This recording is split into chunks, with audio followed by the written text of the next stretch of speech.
Okay, please be seated. And I guess, let me get this thing reset. We're ready now for Buford versus State Farm.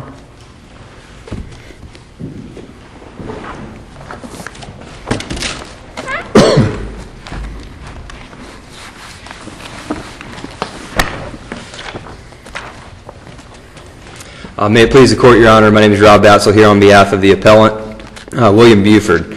We're before you today to discuss a declaratory judgment issued by the trial court involving a State Farm policy that provided automobile insurance to the appellant's wife, Andrea Buford. He was an additional insured under the policy, and we have alleged that the policy is ambiguous as a matter of law as it relates to a specific operative term. What is the ambiguity, Counselor? Excuse me? What's the ambiguity?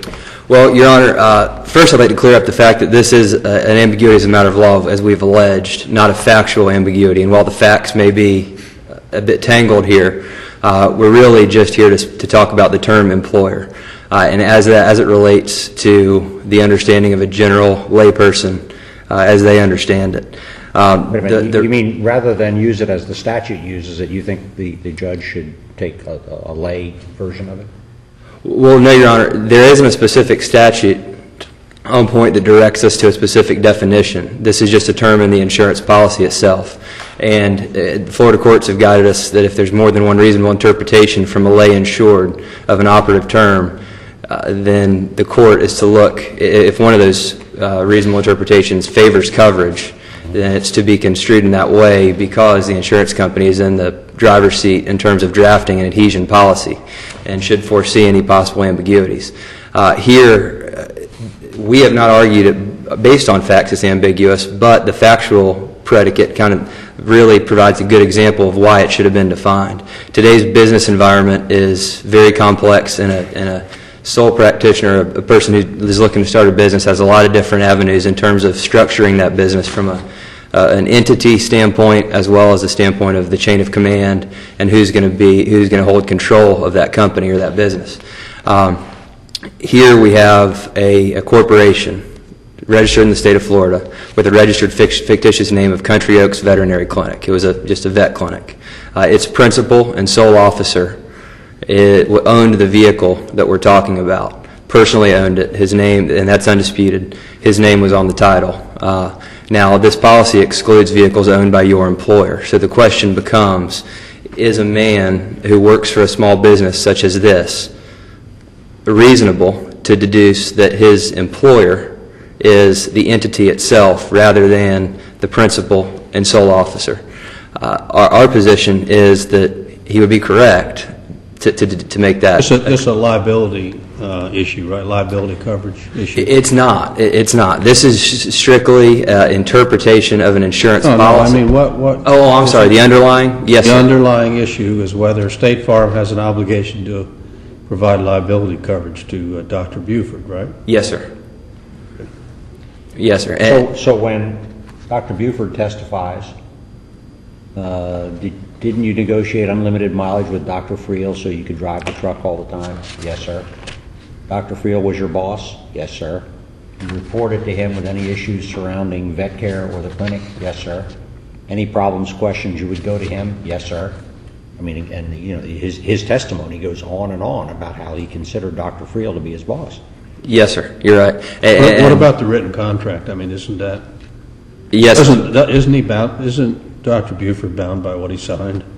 Well, as a general response to both the testimony and the contract, our position is that a corporate entity is a fiction that is created by law, and that a corporation can only exist and do business through its members and its owners and its principals and officers. Dr. Buford was the sole officer here. So the scope of that... Well, you lost me. The issue is whether Bill Friel is the employer, right? Yes, sir. Yes, sir. He owns it's undisputed that he owned the car. Yes, sir. Right? Yes, sir. And all of the actions that were testified to that were conducted by Friel and the negotiation of the contract, the signing of the contract, all of those actions were done in furtherance of the business of the corporate entity and could only have been done by the corporation through him as the sole officer. If the policy... He could have signed the contract as president of the corporation. Sure. And That's how you do it. If you want to sign on behalf of a corporate entity, you sign in a representative capacity as president or vice president or secretary of the corporation, right? Yes, sir. Dr. Friel testified that he signed this contract that he pulled out of a veterinary magazine, and he placed right under his name Country Oaks Veterinary Clinic, which is the legal name for the PA, the fictitious name registered in the state of Florida. Yeah, but the contract was between Buford and Bill Friel, DVM, doing business as Country Oaks Veterinary Clinic. Yes, sir. And not PA. No. Okay, let me explain there. I'm sorry. The PA, he formed the PA, Herbert W. Friel, DVM PA. Yeah. The PA then owns the fictitious name, and under Florida statutes, a fictitious name is a legal surname for the PA, not for Dr. Friel personally. That's why I say the facts get a little murky here. The Country Oaks Veterinary Clinic is a registered fictitious name for the PA, is what you're saying? Yes, sir. So the PA and Country Oaks are one and the same, and we can refer to those interchangeably as one and the same entity. Dr. Friel is the sole principal and director. Now, we don't contest that Dr. Friel carried out all of those actions in furtherance of the business of the PA, otherwise known as Country Oaks. But that was all done because of his agency position as the sole managing agent. Now, we get to the question of whether, from Dr. Buford's position, who is your employer, and what is the proper answer to that question and the proper interpretation of employer. And we would submit that it would be perfectly fine for him to interpret his employer to be the business entity, which, he's paid on his paycheck, the payer of that check is the PA, is Country Oaks. And when he goes to work every day, the sign outside the door and on the door, the business is known in the community as Country Oaks Veterinary Clinic. And his employer, through his eyes, if it is Dr. Friel, that is a perfectly reasonable interpretation of employer. And if that is the case... If Dr. Friel had breached the employment agreement, Counselor, would Dr. Buford have been, under this written employment agreement, would Dr. Buford have been within his legal right to sue Dr. Friel individually under this contract? Again, we would be before a court to determine the same, I believe. Well, the word PA doesn't show up in the employment agreement. Yes, but Your Honor, the name Country Oaks Veterinary Clinic is a legally recognized... Right. But the PA is the principal that he's signing on behalf of, and it's an undisclosed principal. And under contract law, if you sign a contract on behalf of an undisclosed principal, aren't you individually liable? Isn't that the... If it is truly, yes, sir. If it is undisclosed, I would submit that it was not undisclosed on the face of the agreement. Not only does the agreement, at the heading state that the employer or practice is Bill Friel doing business as Country Oaks Veterinary Clinic, so doing business through the clinic, acting as the clinic, but also throughout the agreement, all of the duties placed on the employer or practice it's referred to as the practice, not as an individual. It's referred to as an entity, as the practice, and also based on the W-2s. Well, if Bill Friel was only acting on behalf of the PA, and the PA was obligated to furnish this truck for Dr. Buford's use, how is it that Bill Friel ended up giving him the truck? Well, this is not a model of clarity when it comes to organizational structure and the way that someone maybe should, in the eyes of someone looking back, structure a business and carry on business. That is absolutely true. Now, I think this all speaks to the importance of a policy like this, who's going to be, a policy is generated to ensure a lot of people who are going to be employees of various entities, hopefully. It's the drafter's duty to make sure it's clear well, what there's is nothing and is that's not. ambiguous about the policy, right? It's just the relationship that they created that's ambiguous, right? Well, no, Your Honor. I think that it's important for a policymaker or a policy writer, drafter, to make sure that they include, because our legal doctrine and everybody's general understanding in the state is clear that a corporation is very different than its principal. And although that is the case, the facts here definitely do muddy the water. Who owned the policy? What's that? Who owned the policy that we're talking about? Was it Friel? Or, I'm sorry, was it Buford? Andrea Buford, Dr. Buford's wife. He was an additional insured under the policy, yes, Your Honor. But the potential, I mean, in small business, I would submit that it's rampant for maybe not this level of disorganization, but some level, as I put in the brief, someone who may work at a small law firm. But even if you ignore the corporate niceties of how the document was signed, Dr. Buford clearly knew that he was going to work for Dr. Friel or whoever his employer was. He was going to work for an employer, and that employer was going to furnish him with a truck, right? Yes. Do that. Yes, and State Farm drafted Do this. that his employer's truck, if he was driving that wasn't covered under his policy. Yes, but it's not that the State Farm drafted this policy and they had it. Your Honor, I want to reserve 5 minutes, by the way. I'll just state that on the record. Already filled it in. So Okay, thank you. State Farm drafted this policy, and there are a lot of different ways to draft a policy to try to exclude vehicles provided in the course of employment. A lot of different companies throughout the state of Florida exclude a car provided for your regular use. That would undoubtedly exclude Dr. Buford from coverage in this scenario. Here, with the exclusion we're looking at is owned by your employer. They chose ownership as the vehicle. Well, that's just not a good word. So he knew he was going to be able to use a vehicle furnished by his employer, but the ownership is the issue. Ownership, and I don't want to promise you, to state what he did know and didn't know, but what he reasonably could have relied on is the actual wording of the policy and the language in the policy, which is owned by your employer. Since the policy is owned by his wife, why would he rely on it at all? He's an additional insured. Any spouse of a policyholder who shares a household is. Yeah, well, when you say he had a right to rely on it, it's not his policy. He was a beneficiary. I mean, he was covered for this accident. If this accident occurred in a car that we can all agree was not owned by his employer, then he is covered. So this is just a coverage question to determine coverage. Yeah, I understand. And I'm not stating what he did or did not rely on or what he did or did not believe. I heard you a moment ago say he had a right to rely on. An insured, yes, sir. An insured has a right to rely on what is the coverage provided in the policy, subject to the exclusions therein.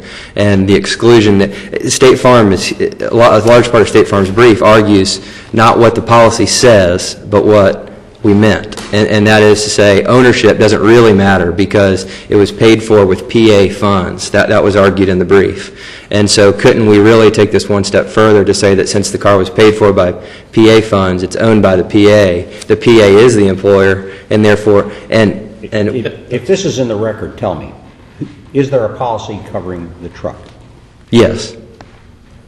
Who owned that policy? Only tell me if it's in the record. I don't know if it is in the record, Bob. I don't know if that is in the record. Okay. This was that policy, the underlying the policy that covered the vehicle settled and did not release Dr. Buford, and that is the extent of what I know is in the record. Okay, that's fine. But back to the State Farm now argues on a number of different levels that although we said owned by your employer, what we really meant was, and I follow that reasoning. I understand that they probably did mean an automobile provided through an employment agreement, but that's not what they said, and that's not what's in the policy, and that renders that gives that gives a lack of clarity to the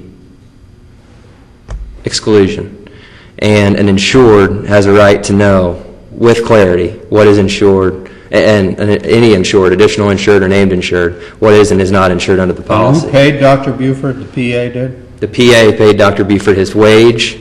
Let owned the fictitious name. And was this resolved by summary judgment below? No, Your Honor. It was a one-day bench trial. One-day bench trial? Yes, sir. And the trial judge made a finding of fact that Dr. Friel individually was the employer? Yes, sir. And again, I'd submit that we really are here arguing ambiguity, but we're also here to tell you that everything in the record that the trial judge relied on for that factual finding, we believe it was mistaken and lacks merit because it was all done through his agency. He doesn't have to go beyond the first page of the employment agreement to find that Dr. Friel was the employer, right? Because it says that, right? Yes, Your Honor. I mean, in other words, you're arguing that notwithstanding what the employment agreement says, that Dr. Friel signed the agreement in a representative capacity on behalf of the PA, which was doing business under the fictitious name Country Oaks Veterinary Clinic. That's what you're arguing, right? Yes, except for the first part of your statement, notwithstanding the fact that he signed it in his individual capacity. I don't believe he did. On the face of the agreement, it says that he's doing business as. He signed it. It's not clear that he signed it in a representative capacity.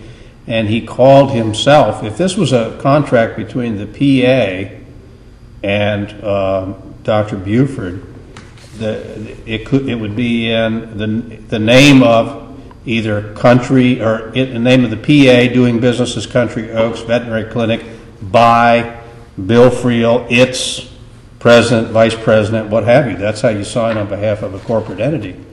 Right? So this instrument is really ambiguous, this employment agreement, isn't it?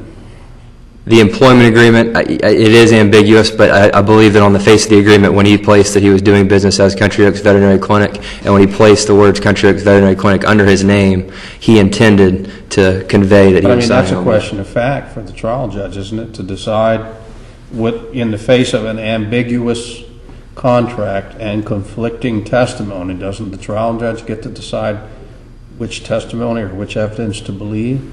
Yes, sir. Yes, sir. But I believe the trial judge was in error because I believe everything that Dr. Friel did in furtherance of the business of Country Oaks Veterinary Clinic was within the scope of his agency as an officer. Thank you, Counselor. We understand your argument. We ran you a little bit out of time. You still have a little less than 3 minutes.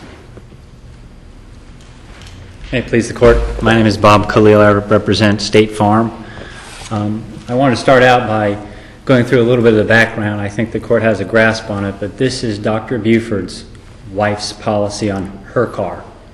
Although it's not a subject of this issue on appeal, there were two. But the only issue is whether it's owned. It was owned by his employer, right?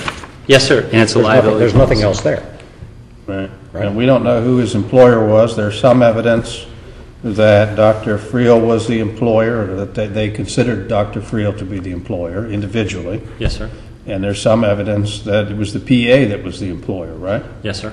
And the trial judge got to hear all that evidence, and you all got the findings of fact in your favor, right? Yes, sir. We believe her finding is supported by competent evidence. Right. And that's pretty much it, right? So what else is it? Yeah. Okay. Thank you, Counsel. Right. Appreciate it.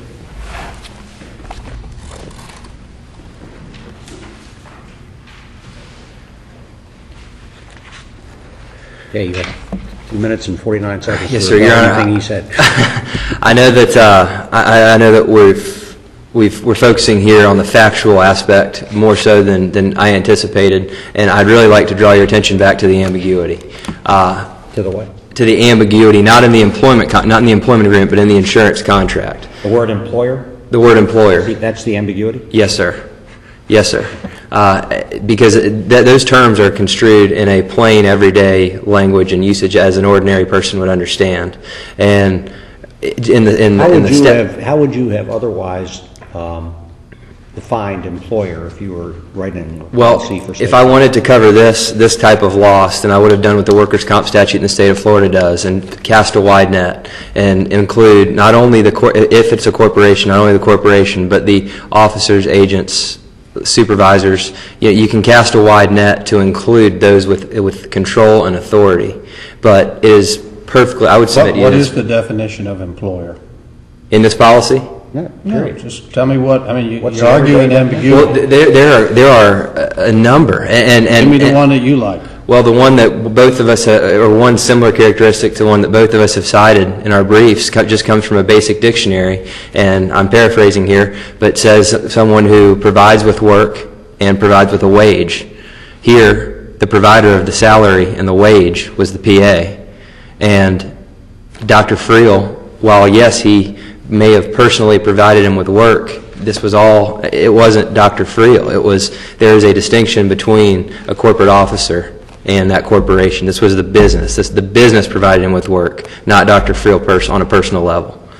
And I think that's a critical distinction that was overlooked and cannot be overlooked. And in the policy, that is the only place that this ambiguity or this misconception by a lay insured can be remedied, by telling him up front that, or as soon as he pulls out his policy in the case of an accident, whenever that may be, that insured, or that an unknown car excludes cars owned by your employer, which includes, if you work for Walmart, it's not only Walmart, it's your supervisor, it's your manager. If you work for a one-man sole proprietorship down the street, then it's a more clear-cut conclusion. But I'd argue that there's a lot of different conclusions that one can come to as an employee of a small business that's incorporated. If there are any facts in the record to support the trial judge's factual finding, counsel, we're obligated to affirm.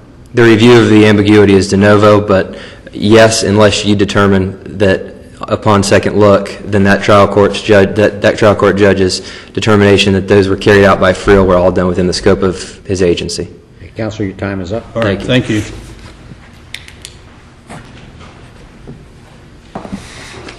And now we'll turn to our final case of the day, Jack